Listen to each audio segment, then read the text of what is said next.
Jema. So as we are meeting on the eve of 5th December, which is, as we know, the what is known as Sri Aurobindo's Mahasamadhi day. I prefer to call it the day of divine sacrifice. It's the 75th year. What is being observed is the 75th year of Mahasamadhi. It is also the year when Sri Aurobindo gave us his most precious, um, I can't use the word parting gift because he is very much with us. But he gave us the supreme gift in a way, one of the most concrete material gifts, let's put it like that, which is Savitri. So it is also the 75th year when Savitri first appeared and Savitri too awoke among the tribes. So, he gave us this gift. It was published partly in December and partly in January in two parts. So basically, it's also the 75th anniversary of the first appearance of Savitri. And it was as if Sri Aurobindo was waiting for this to be completed. So though the event is on 5th December, but we can go back almost few years back.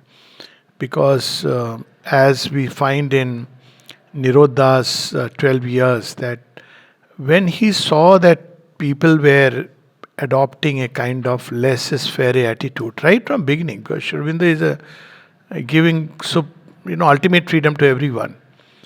So mother says that he saw that people are just going around life as it is.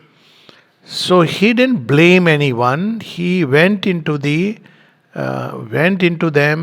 down into the inconscient as to where is the problem. The problem is not man. First time you hear someone who is not blaming us that you are the people, you didn't do this, you didn't do that. Well, we should do our effort. This is not an excuse for not doing what we should do. But because he's the creator can't blame it. Human beings have come out of him. Ignorance and knowledge both are, his expressions. So he went into the inconscient. This was around 44, 45. Because after the kind of school started, tennis started, Nirodha expresses it in that context. And it's a very touching story because he was the scribe of Sri Aurobindo's Savitri. So one day he had to go and play tennis at 4 o'clock. And Sri Aurobindo had, wanted him to, or rather, that was the time he had to meet the master for continuing with the Savitri. And he mentioned passingly, he said, actually in the evening, I have to go for tennis. Just imagine, what would be. And Sri Aurobindo, like a perfect gentleman, says, "Oh, I see. All right." He didn't, don't you think? He didn't give any moral lecture or spiritual lecture, nothing. But first time Nirodha understood, which is a lesson that at least for me has been a very special lesson. He says, if you want to do divine works, you should be attached to nothing. It is so true. And so he realized it. I don't recollect whether he went, I think he went for the play. And then he says that mother knew this, that, our attitude, our approach. But neither mother nor Sri Aurobindo blamed us. Sri Aurobindo plunged into the inconscient to see where the problem is. Or rather, he knew the problem and he wanted to open the knot which is tying human beings down. It's like the story of Sunashep where Varuna comes and he opens the knots. So there we see that this process had started of his taking a plunge into the inconscient.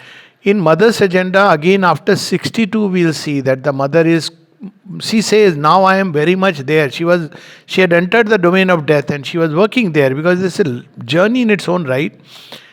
She has at least spoken a little bit about it, but in some of Sri Aurobindo's poems, we can find this mention. And as he went down, he would see the problem come up. So this was a process which was going on. And then he realized that, by then, the poison of the Second World War and of the Indian freedom movement. So all that also he was absorbing.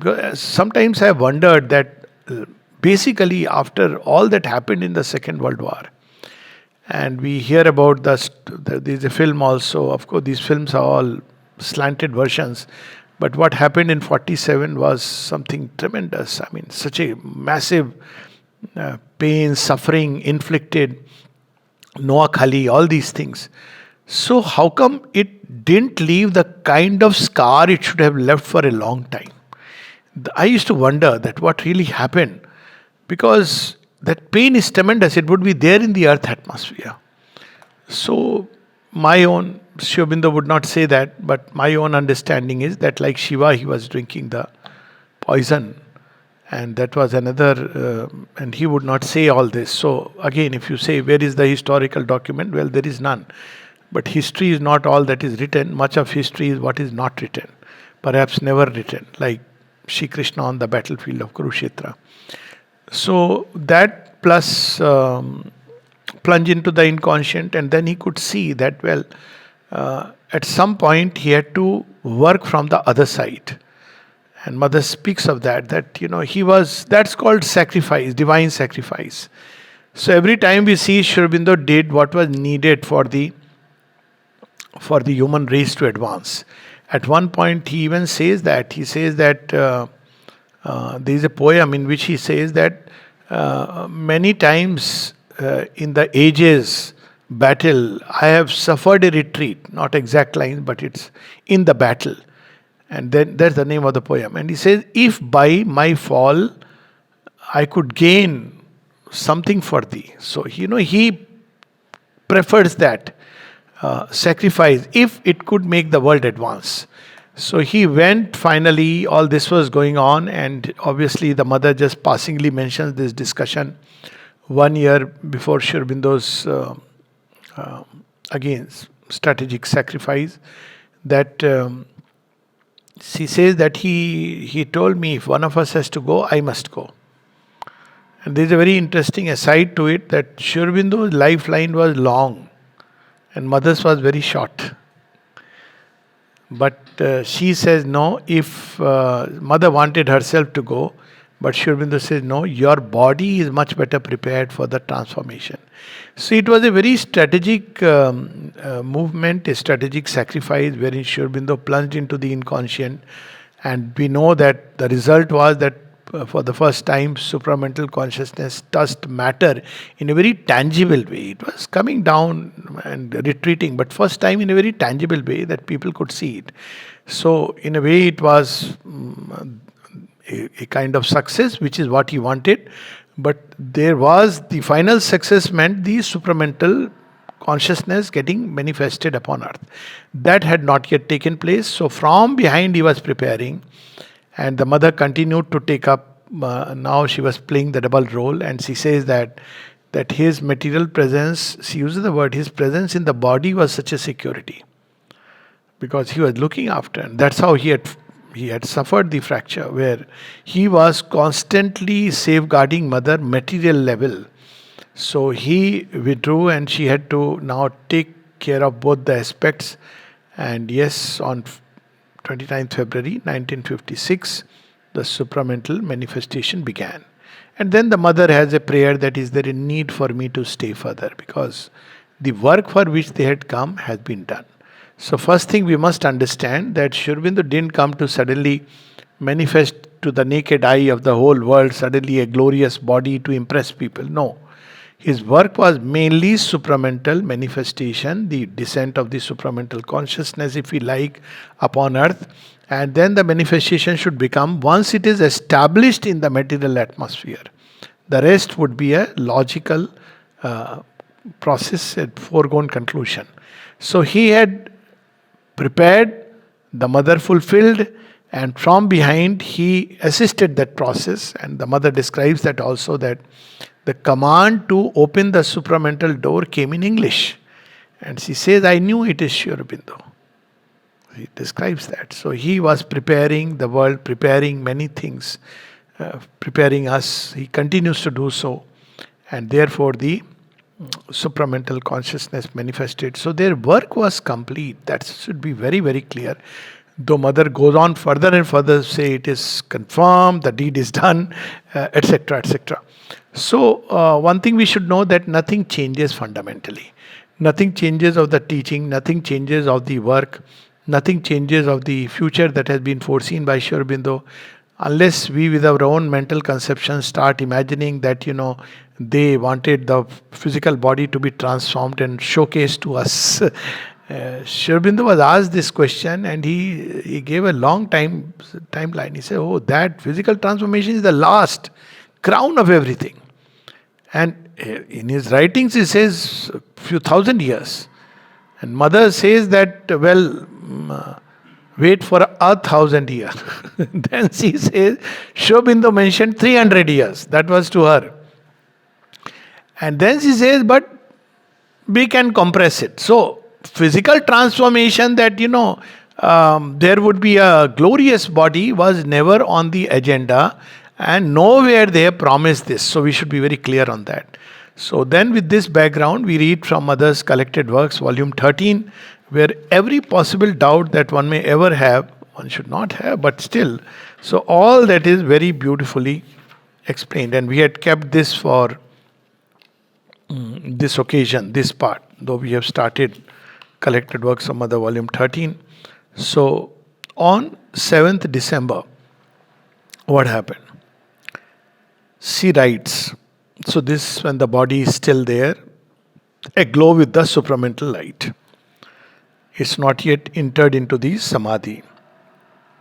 Lord, this morning thou hast given me the assurance that thou wouldst stay with us until thy work is achieved, not only as a consciousness which guides and illumines, but also as a dynamic presence in action. So, one thing very, very clear that Mother has said, that Sri Aurobindo's Leela continues, his work continues, his action continues, not only as a presence, but as a dynamic force in action.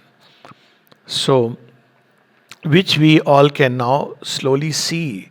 In fact, it is much more easier. I have, some of these old time sadhaks, someone asked Ravindraji, I had myself asked a couple of them, more to know how were things that time. They say it is much easier now. They say this because of the work which is going on. And I do believe that for the coming generations, and I have reasons to back up this, the coming generations, children are becoming so sensitized because the supramental consciousness is sensitizing matter itself. And when I hear them, 10-year-old, 9-year-old, 11-year-old, of course they are not plenty still, but it's very clear that they are able to even contact their psychic being, I would say, so soon. Now that's a different story, I don't want to get into it. So many of them, their experiences are just amazing. Of course, as I said, if you take the total population of the earth, that's a wrong way to look at it, because Michael Jackson and Amitabh Bachchan would have many more Instagram followers than if Sri Aurobindo had one. So that's not the point. The point is the work is increasing and going on with a great speed, and that's because they are continuing to work. In 72, the mother says that his action has become much more powerful. It is like a golden force pressing upon earth. But specifically, this was asked. In unmistakable terms, thou hast promised that all of thyself would remain here and not leave the earth atmosphere until earth is transformed. So, not for a moment we should have any doubt that, there is a different plan, alternate plan B. It is plan A, very much in order. And all that is happening is going to help in that process, which includes the battles, which includes the wars, which includes the tariffs, which includes the visa issues. Everything is going to help mankind toward that process. Because supermind doesn't work according to mind's formulas. So if we expect that it will work according to my idea of how things will be, that suddenly one day all the heads of state will come up and sit together over a cup of chai and have a charcha, and they will decide, now let's build a fair world. Not at all. That is the last part of resistance. And in fact, there is a great danger through which our world will pass. Let's be very clear. So we should take these words with all the gravity that they contain. It's the peril of the world state. There is every likelihood the wind is flowing in that direction in every country, but mostly in the powerful countries. And this will be an effort to actually try to make world a better place. But like the UNO, it will obviously bring the control exclusively in the hands of the few. But that's a different thing. It will also be like a storm that will pass over. So when it is said that until the earth is transformed, meaning thereby that there are several mini Kurushetras in between. The main Kurukshetra were the two great wars, they are over. But there will be many mini Kurushetras in between, which we have to understand and reckon with. Grant. So what we should aspire for? Grant that we may be worthy of this marvelous presence, and that henceforth everything in us be concentrated on the one will to be more and more perfectly consecrated to the fulfillment of thy sublime work. So this is very clear what should be our agenda. Our agenda is not how things are happening, because that is only to the supramental consciousness, it is visible. Our agenda is, may we be more and more faithful to thy work and be worthy of this presence. Now there are people, we obviously won't have that, but there are people who would say, oh, but is it really true? Now this is based on that. Now look at the cunning thief. Mother is saying so. Now the moment you say ki you doubt mother's words, basically, then you're not ready for the yoga. As simple as that. The whole yoga stands on that Mother and Sri Aurobindo have said, there is very few, nobody who will had the ultimate experiences of transformation of Sri Aurobindo, and very few have got the glimpse and who are on the journey and can say, yes, there is this path and going. It stands with that faith in Mother and Sri Aurobindo. So if that faith is not there, then nothing else is there, because, that's how people had started in the ashram, having doubt on the mother, despite Sri Aurobindo saying who she is. And the mother says that, all that I know is that Sri Aurobindo knew who I am. That's it. Of course, Madame Theon also knew who she is. And of course, the mother knew who she is. So this part should be very clear, that this is not a subject of debate or discussion. Mother has said, means that's how it is. Rest is experience.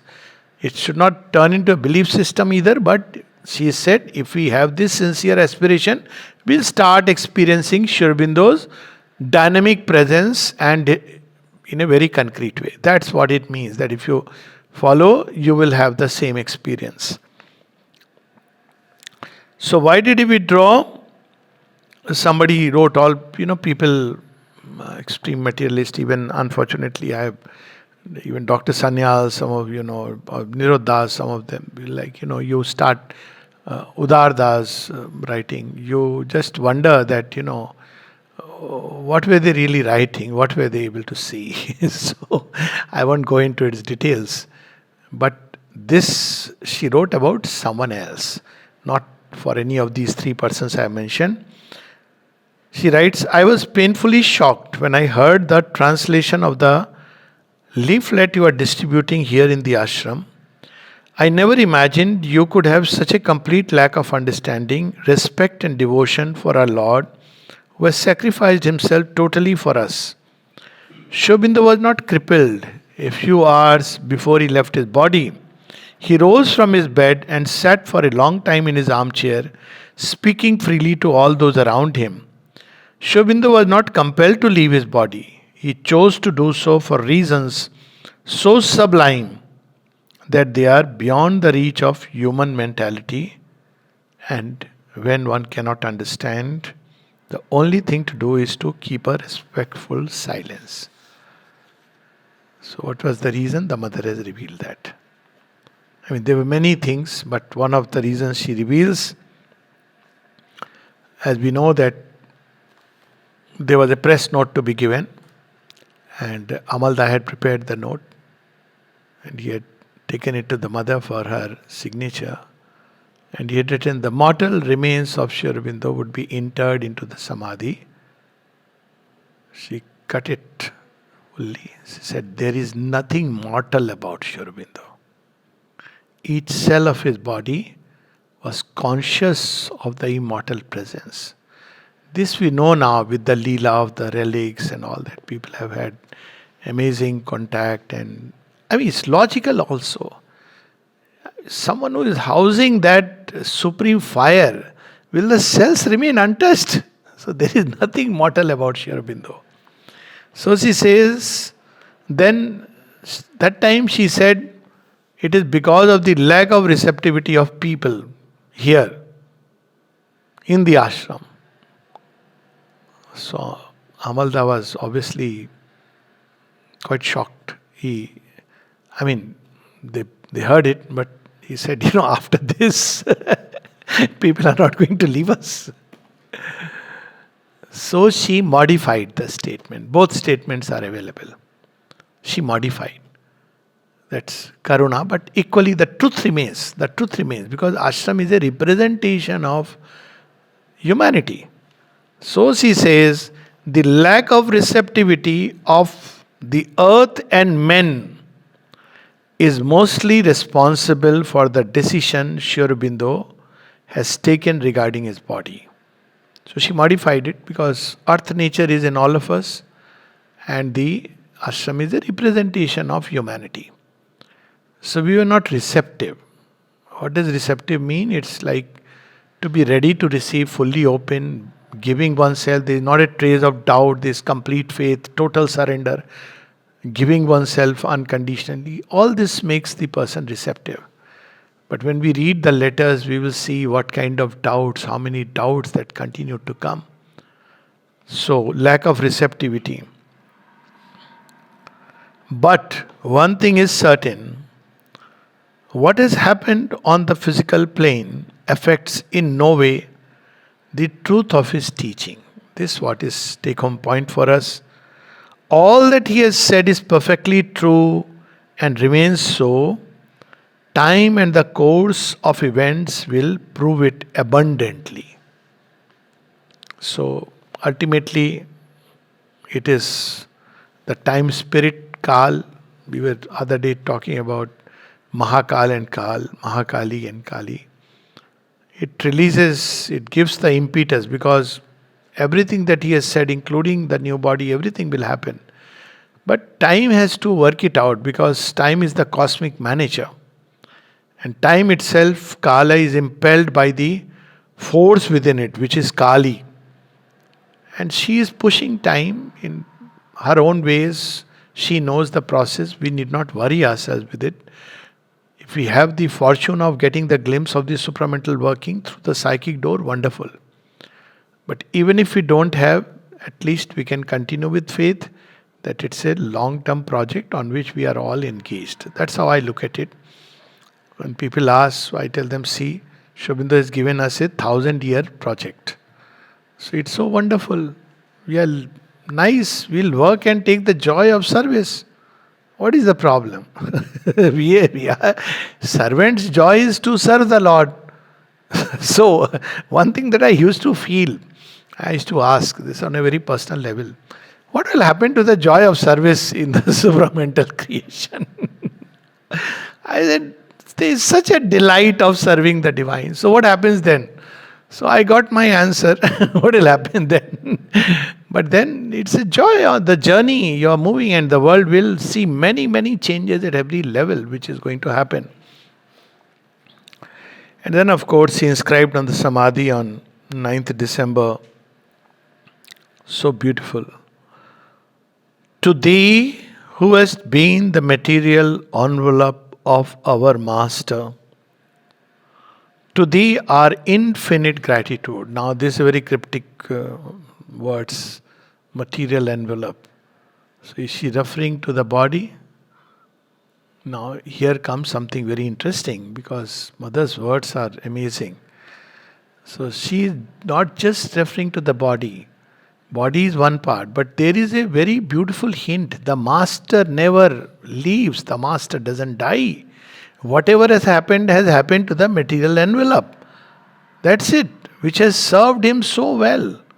But as far as the master is concerned, the divine, the supreme who had taken, assumed a human body, that continues to work. So here again she is reminding us, to thee who has been the material envelope of our master, to thee our infinite gratitude. Before thee who has done so much for us, who has worked, struggled, suffered, hoped, endured so much. Before thee, who hast willed all, attempted all, prepared, achieved all for us.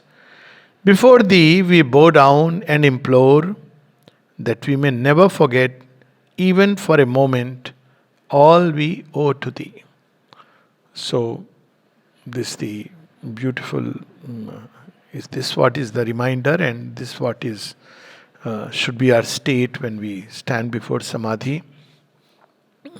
And she again, some people were asking why 75th anniversary. It is not a happy event. I said yes, but it's not a sad event either. It's a special event. That's all we can say. And we should remind ourselves what Mother has said. To grieve is an insult to Sri Aurobindo, who is here with us, conscious and alive. So the moment we say, because some people, I said, we are not celebrating it. We are observing it. There is a difference. It is a special day. It's an event which comes not only as a reminder, but also, and the reminder, if you see that time, most of the people, what Nirod Baran writes after the Samadhi, that I can see as a Yagyavedi from his fire with 1,000 tongues is leaping up. So it's a Yagyavedi, and Sri Aurobindo himself is the Yagyavedi. And he is the one who is also harboring that flame. There are so many interesting experiences of the Samadhi in Champak Lal's Visions, if some of us have read the book, and how he describes,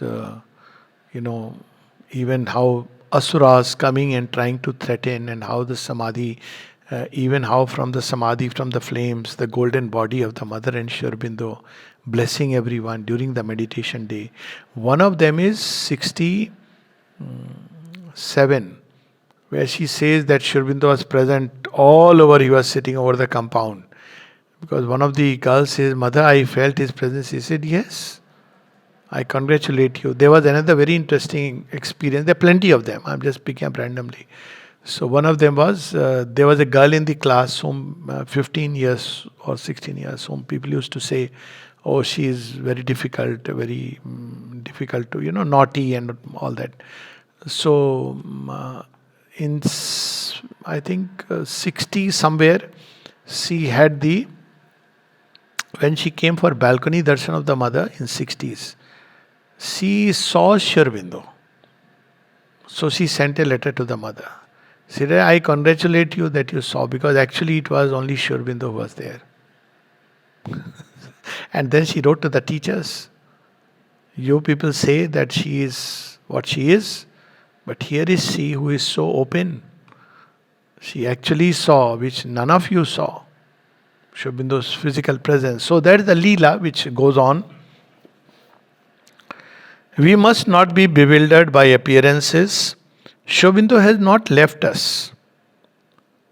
This was asked to Kapali Shastri ji. That, about Sri Aurobindo has gone. He says, but where has he gone? It's so clear. Where has he gone? Sri Aurobindo is here as living and as present as ever, and it is left to us to realize his work with all the sincerity, eagerness and concentration necessary. Everything that is necessary he has given us. Every problem, if we go through the letters, if we go through their teachings, if we go through the whole Bhagavad of Bhagavad, when we look at the life of people here through the Mother's writing, there is nothing which they have left it to human imagination or thought. So everything is there to follow the path.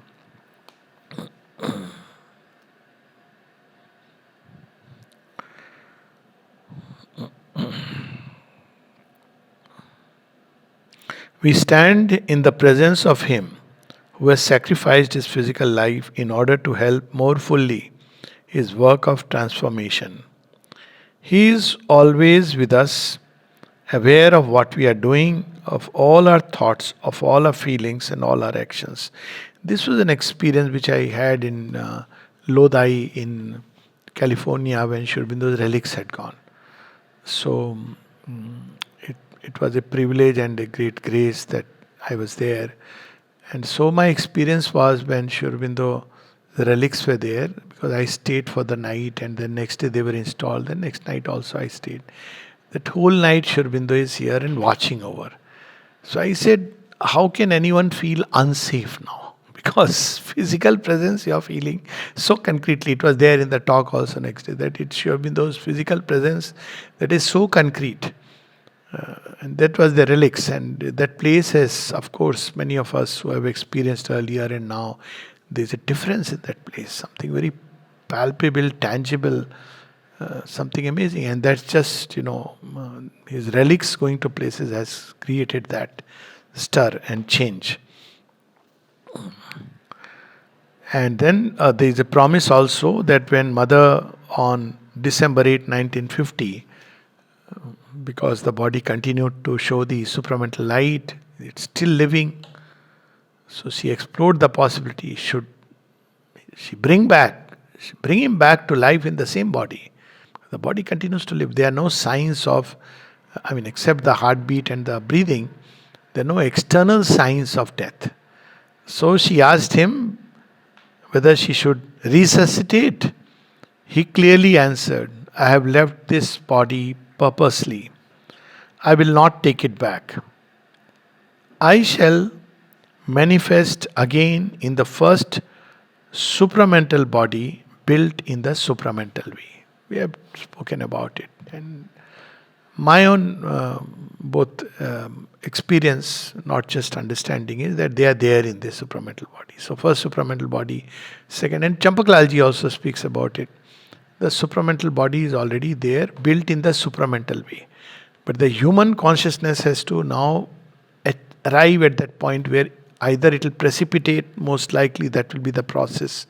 There would be some kind of a fusion, some kind of a emergence from within, because it won't be created in the normal human birth way. So human birth will be there, but then a point will come when probably either one departs or a possibility opens wherein there is a switch over to the new body. That's how Mother has spoken about. That there will be a switching over. This, as a yogic kriya, yogis knew about it. How to come out of the body and enter other bodies. Shankaracharya is known to have done this, and surely Mother and Sri Aurobindo, who could actually create physical bodies, and we have spoken about it number of times. Physical body, Hadamaska, means something like flesh and blood. But the problem was it couldn't stay for long in the material atmosphere. It would dissolve because it's disconnected from every other body. So if they could do that, then surely supramental body is, and Mother speaks about it in the agenda about a new body. Now that's a different subject, and we are staying with this volume 13. So whatever he did it too as an act of supreme unselfishness, renouncing the realization in his own body to hasten the hour of the collective realization. Surely if the earth were more responsive, this would not have been necessary. So it's very simple why the responsiveness of the earth is required, because this yoga is a collective yoga. Avatar's work is a collective work. It is not done in isolation. So he is connected to everyone. There are lines in Savitri that he binds himself. And therefore, if nothing else is changing or improving, it's not like one single body getting transformed. This is the problem which Mother speaks about it. Sri Aurobindo also speaks about it. So the bodies were not responsive. Other people were not responsive. So he took this decision. And as I was saying, in 62, there are several experiences of the Mother with Sri Aurobindo, several discussions he has. Even Sri Aurobindo takes her, she goes to a place where it's like a laboratory.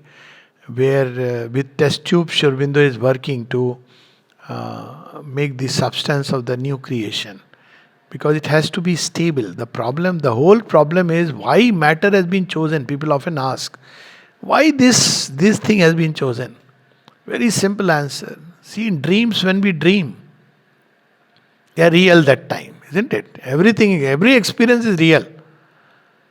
But is there a difference between the bodies we see in the dream and the body that we experience here?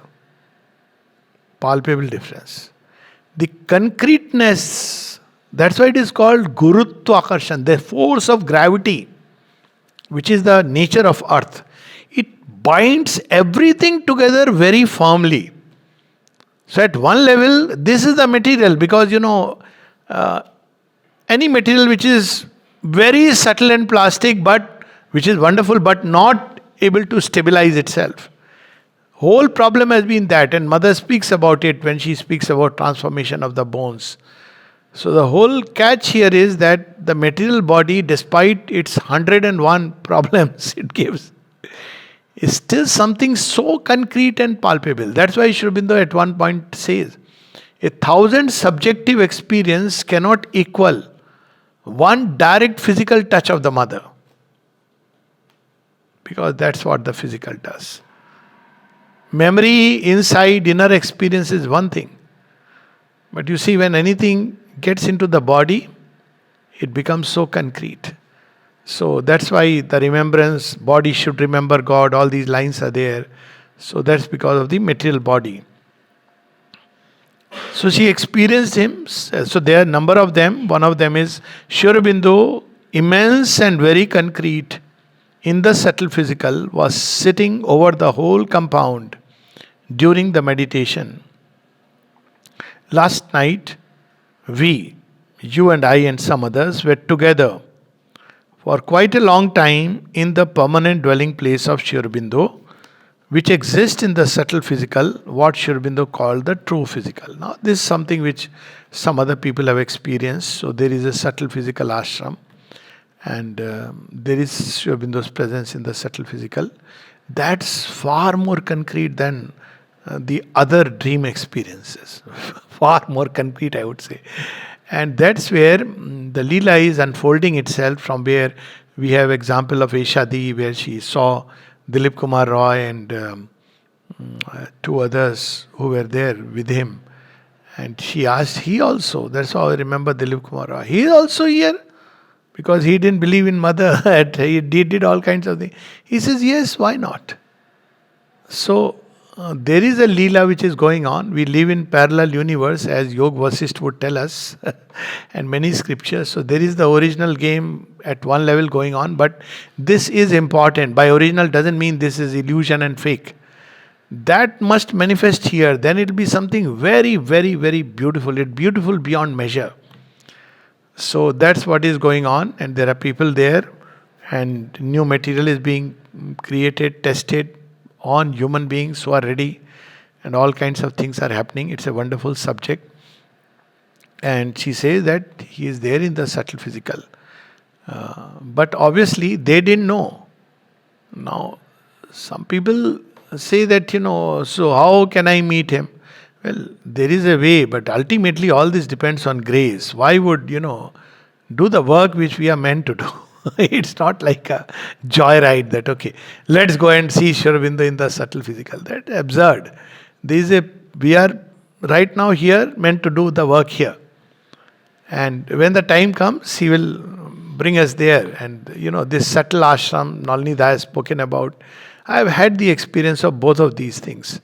Subtle ashram, in fact, my first encounter was Nalnida taking me around. I didn't know he is Nalnida. So, taking me around all the different departments, telling me you have to work here. That was very fascinating. So, all these things. He is in a pajama, white pajama and white shirt, but absolutely nolly. That's another experience where I know very, very, it's in the subtle physical because it's so concrete, so real. If you have that experience, then sometimes one is disoriented whether this is really real or that is more real. So, there is some place called Sri Aurobindo Dham. Not on the banks of Kaveri, which is a wonderful place, but on the banks of the supramental Ganges. And that's where he has created. This is there in many other, some other religions also. This is not a religion, but other paths also. Like there is a place where there is an eternal Vrindavan where people who love Krishna go, and there are encounters of that kind. So Sri Aurobindo has also created Sri Aurobindo Dham, where people go. That's fairly concrete. Actually, that experience may make you feel why all this is fine. But there are other worlds where it's not so concrete.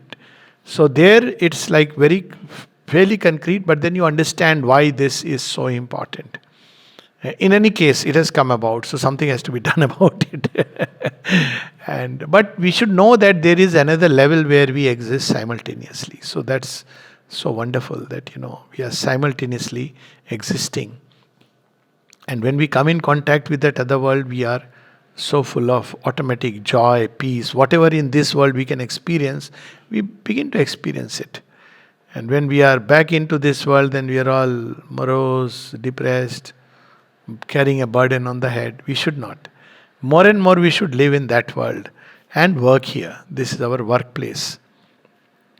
So, Sri Aurobindo is in the subtle physical. You can meet him when you sleep if you know how to go there. That if is a big if. It's a conscious, not just conscious sleep, but the ability to come out of the body, project oneself and walk freely like a promenade. But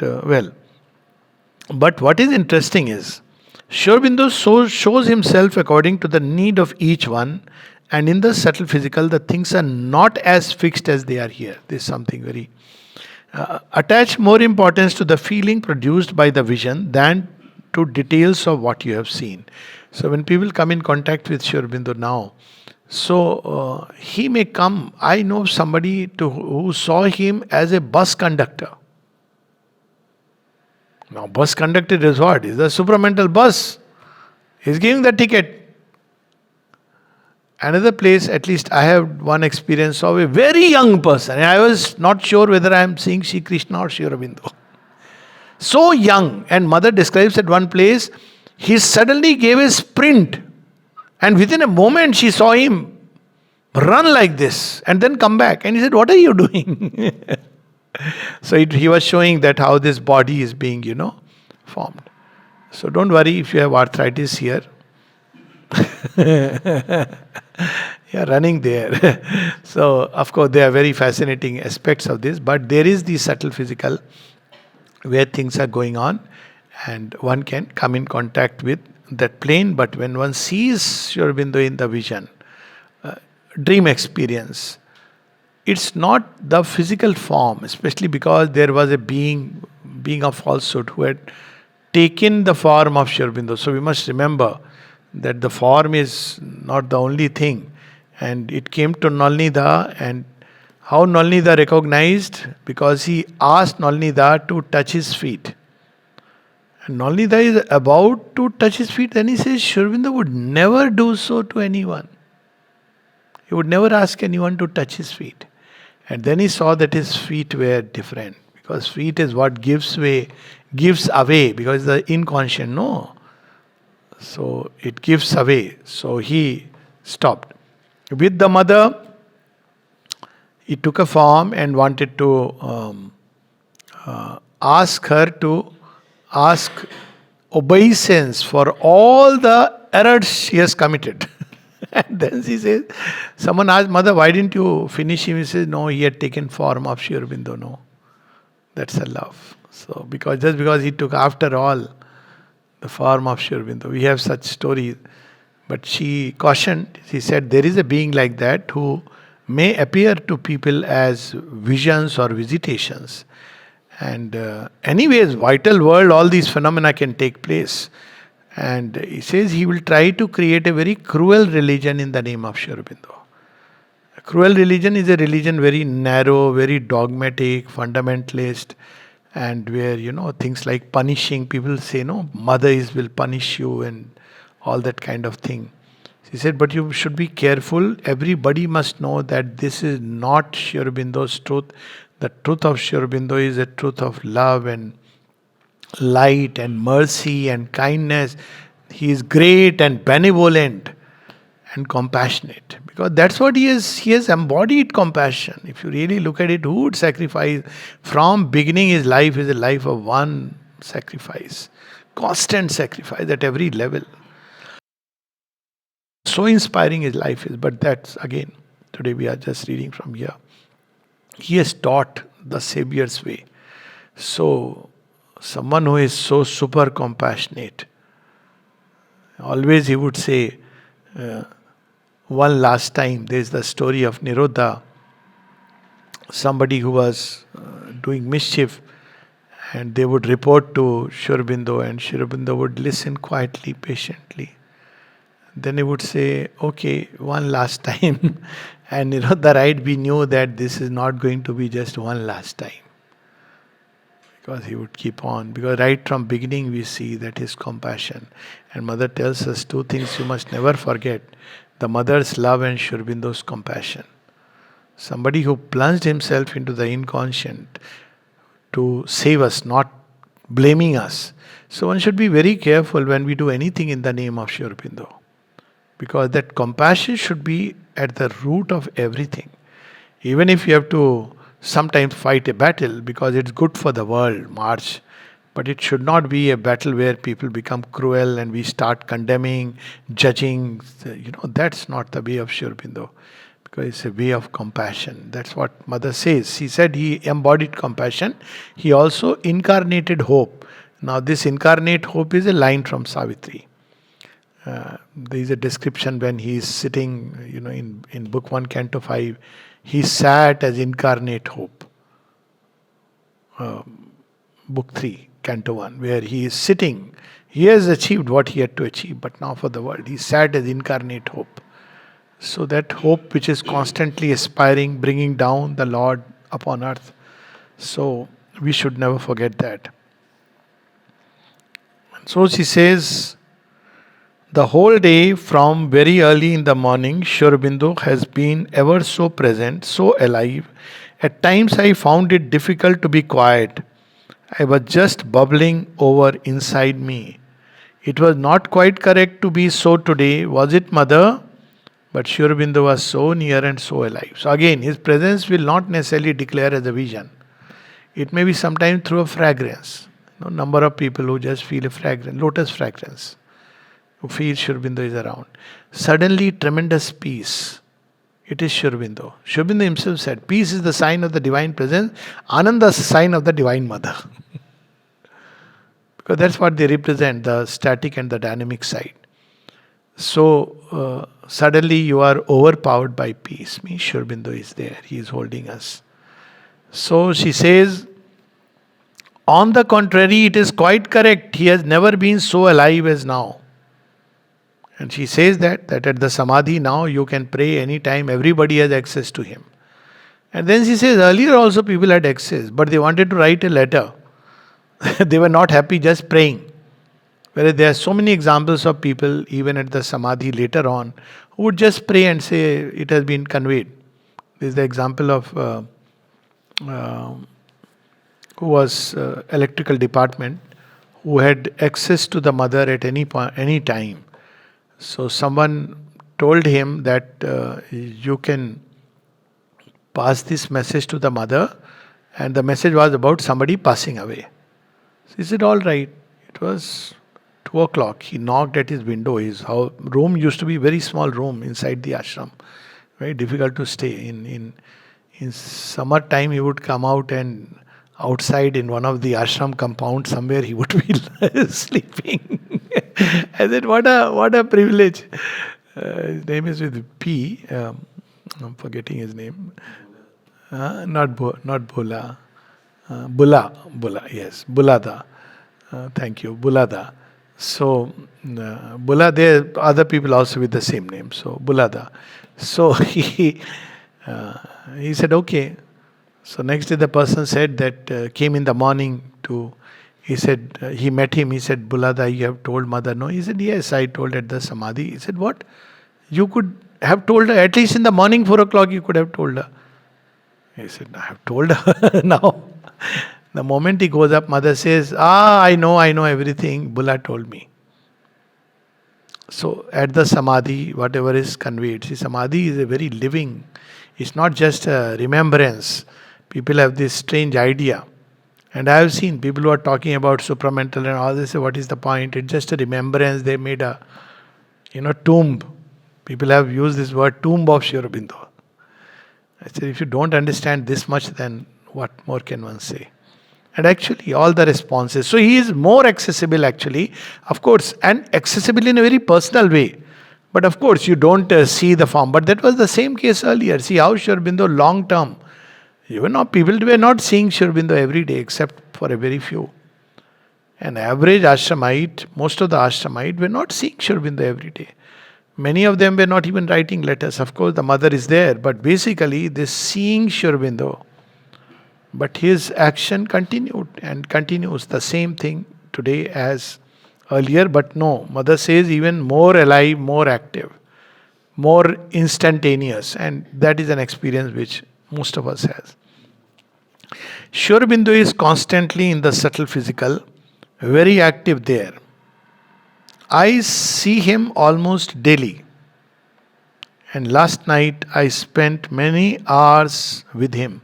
All these experiences are described in the agenda, and that's why I say, though there are issues with the agenda, but for this it is worth it.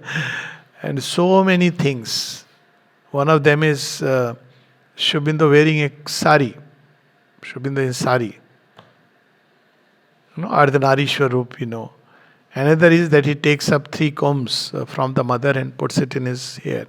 And he says, like accepting all the conceptions. And there is a communication also, all that is there. Very fascinating.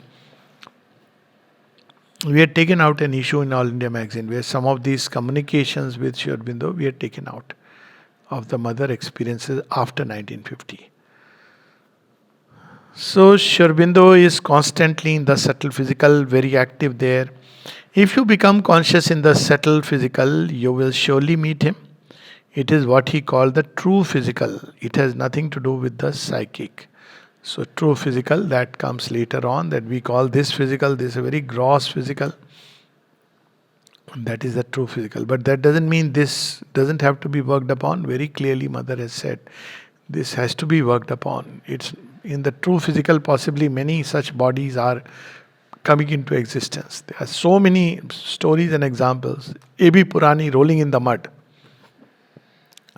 So I had myself seen in 95 experience that the whole world, like volcano, it was erupting, and many of these old traditional movement, they were all, like I was telling them, come out, it's going to burst.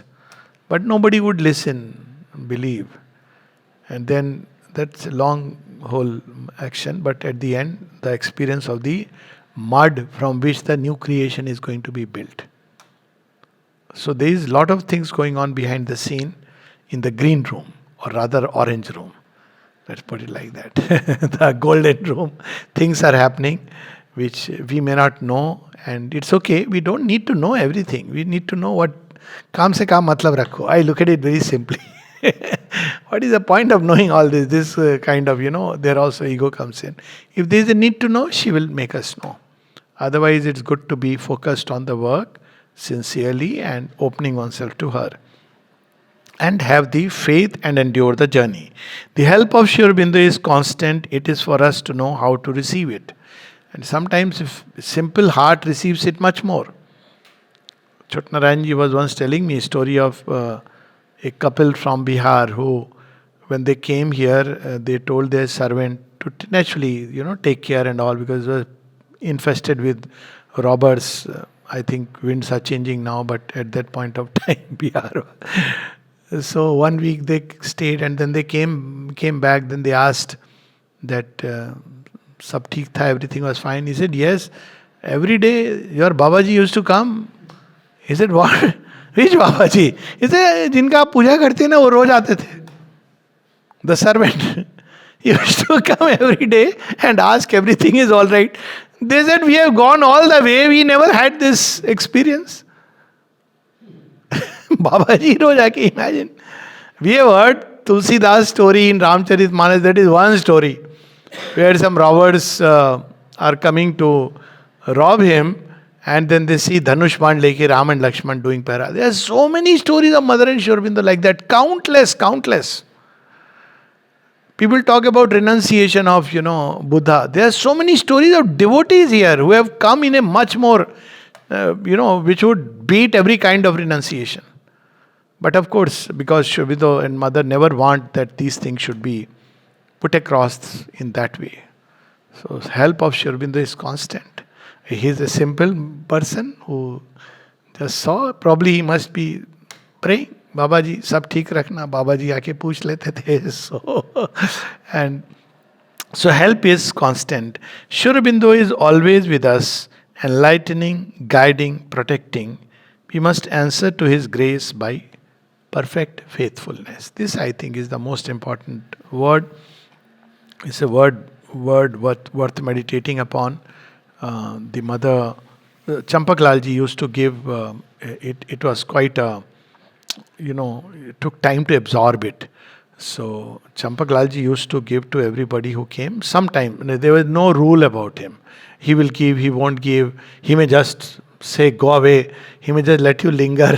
I had very beautiful things with him. So one of them, written by the mother, in her own handwriting, signed by her, be faithful. I said, my God, this is so difficult. Be faithful. And I kept contemplating that what is meant by be faithful. You are never disloyal to the Lord. It's not just having faith. Having faith is okay. Faithful is something dynamic. Be faithful to Sri Aurobindo and the mother. And the way I understood in a very simple, practical way, there are many aspects in this, because I literally spent a lot of time contemplating this word or this phrase, be faithful. But one of them was, which as I understood, that be faithful means under all circumstances, in each and every circumstances, you should be, your first choice and last choice is Sri Aurobindo. Whatever else is there in life, but it should never be that, because this used to again come to me that divine is beloved. Then I understood beloved is the one with whom you share every secret. Shamelessly. So I said that is beloved. So be faithful is in my, there are many other things beside that, always to place Sri Aurobindo. He is the first, he is the last, never to doubt. And wherever there is a choice, if ever, then he is the one we choose, even if the whole world is taken away. So I suppose that's what be faithful means. With that we can stop and prepare ourselves for 5th December. Jai Ma.